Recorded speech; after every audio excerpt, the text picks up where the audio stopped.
Encore un tout petit effort, c'est le dernier atelier. Je vais essayer de le compresser dans le temps pour la présentation.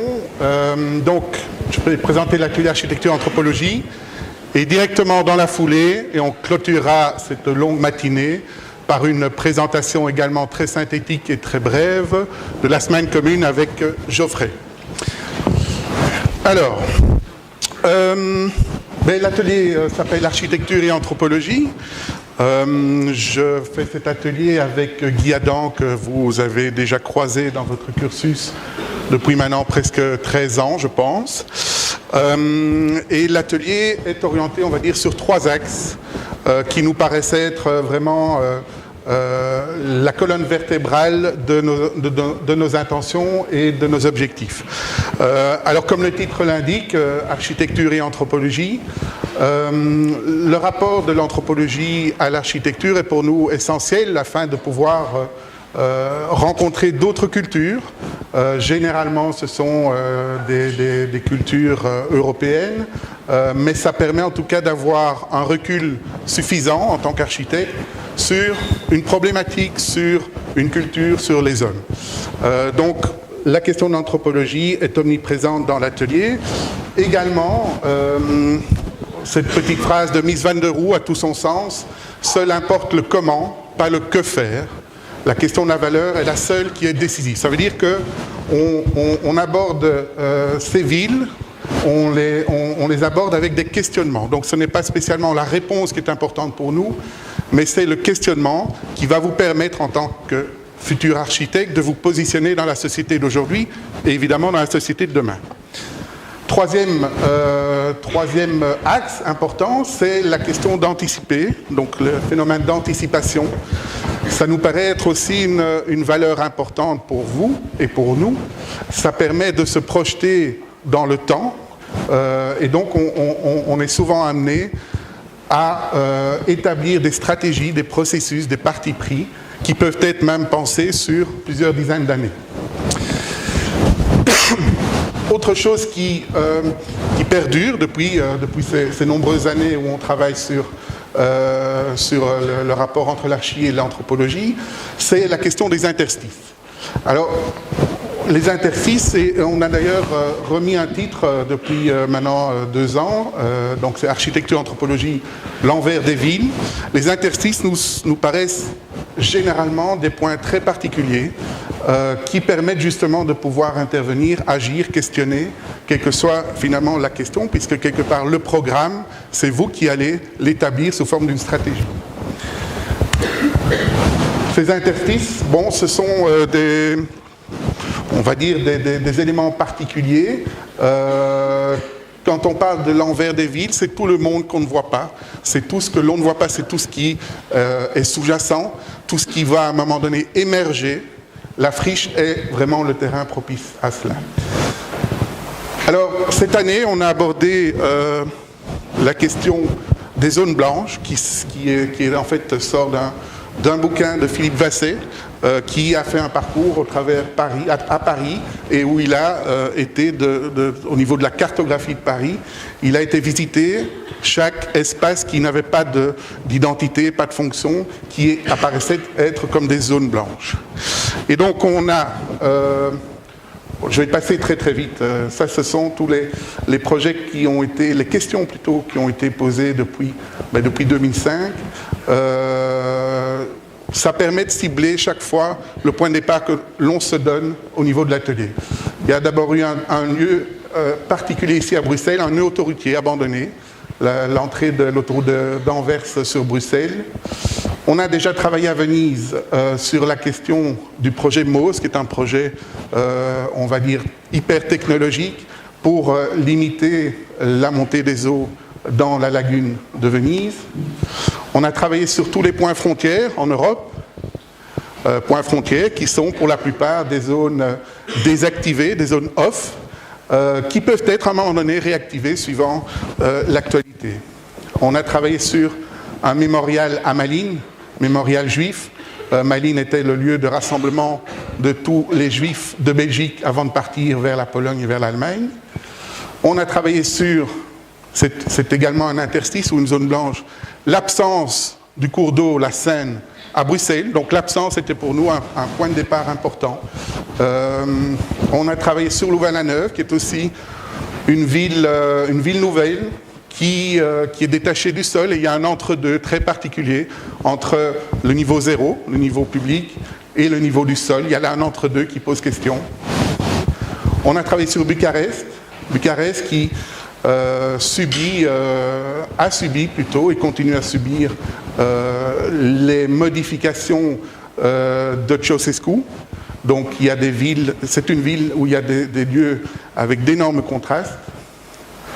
On est revenu à Venise une deuxième fois plutôt, et donc là on a travaillé sur une île abandonnée qui nous paraissait être un élément particulier, qui était la première île que l'on voit quand on arrive à Venise par le train ou la voiture.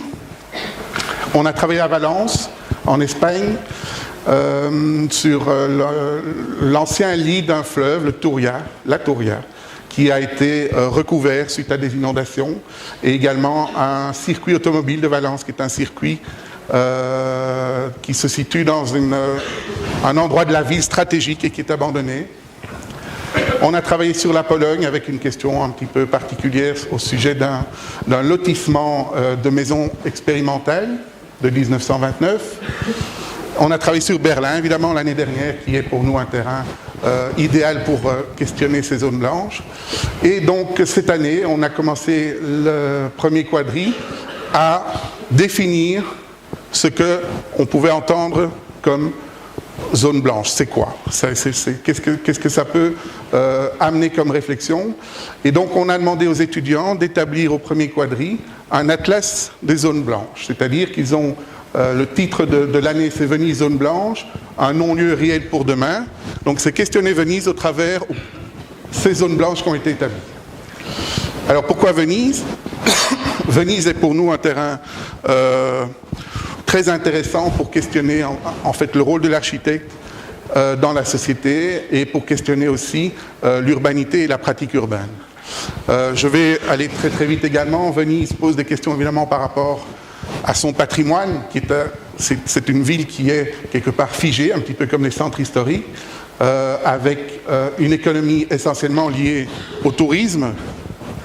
Donc, il faut savoir que vous avez d'énormes paquebots qui arrivent journalièrement et qui déposent comme ça 3000 touristes quelques heures. Et donc, ce sont des flux assez importants. C'est une économie. Il y a également la question de la problématique de l'eau. Venise, en fait, est vouée quelque part à disparaître, puisque chaque année, les montées des eaux, les phénomènes aqua alta augmentent, le rythme augmente, les niveaux augmentent. Et enfin, Venise est une des rares villes qui a perdu en très très peu de temps plus de la moitié de ses habitants. Aujourd'hui, il y a 3 ans, on est passé sous le stade des 60 000. On est aujourd'hui, je crois, à 52 000. Donc ça pose quand même question.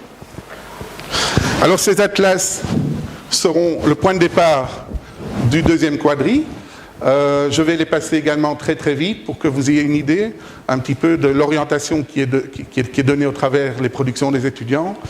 On avait un premier atlas qui évoquait la question de l'eau et de l'imaginaire, les couloirs d'eau, les couloirs d'air. Une autre qui questionnait évidemment la place de l'habitant dans Venise. Une troisième qui questionnait Venise zone grise, qui mettait en relation la question des migrants, parce que Venise à la base était une ville qui a fait sa richesse sur la diversité des peuples. Venise ville musée, assumer peut-être que, ben oui, Venise est une ville musée, il faut peut-être aller encore un stade plus loin pour se rendre compte que quelque part, il y a peut-être quelque chose à faire. Questionner les limites, le seuil, qu'on parle de l'eau, qu'on parle des parcours, des pratiques urbaines entre les parcours des touristes et les parcours des habitants. Cacher pour révéler, c'est une manière de questionner, suivant certaines démarches. L'hétérotopie, bien évidemment, c'est tout ce monde imaginaire que Venise peut, à un moment donné, mettre en scène. La question du doute. La question aussi de l'espace-temps d'une manifestation. C'est, comme vous voyez l'image là, des moments un petit peu particuliers dans cette ville qui tournent au niveau économie touristique. La 5e saison, c'est tout ce qui se passe en dehors des moments clés, notamment le carnaval, tout ce qui se passe avant, tout ce qui se passe après. C'est Venise qui posait la question de patrimoine industriel qui est complètement perdu à Venise, et la nature, et qui est quelque part les fondements même de la création de Venise. Et le dernier atlas, je pense, oui, c'est la projection d'un passé futur. Donc c'est peut-être réfléchir en effet à la question de l'archipel. Alors, on va donc partir de ces atlas. D'autres atlas peuvent être produits par les étudiants, on n'est pas fermé à cela. On démarre l'atelier généralement par 2 semaines de lecture. On a une bibliographie qui est située dans le document à télécharger. Ce sont des lectures qui sont ciblées, qui sont en rapport avec notre pédagogie, notre orientation. Et donc on va être amené petit à petit à déterminer des choix, déterminer des stratégies d'action, et finalement d'être dans la projection, donc le projet d'architecture qui est un peu plus ouvert et qui sera au départ, je dirais, la suite et le prolongement de ces stratégies, de ce parti pris pour questionner Venise demain. Ça, c'est vraiment le fil conducteur. Questionner une ville comme Venise qui est vouée à disparaître. Comment, en tant qu'architecte, on peut questionner comment est-ce qu'on peut intervenir dans la ville.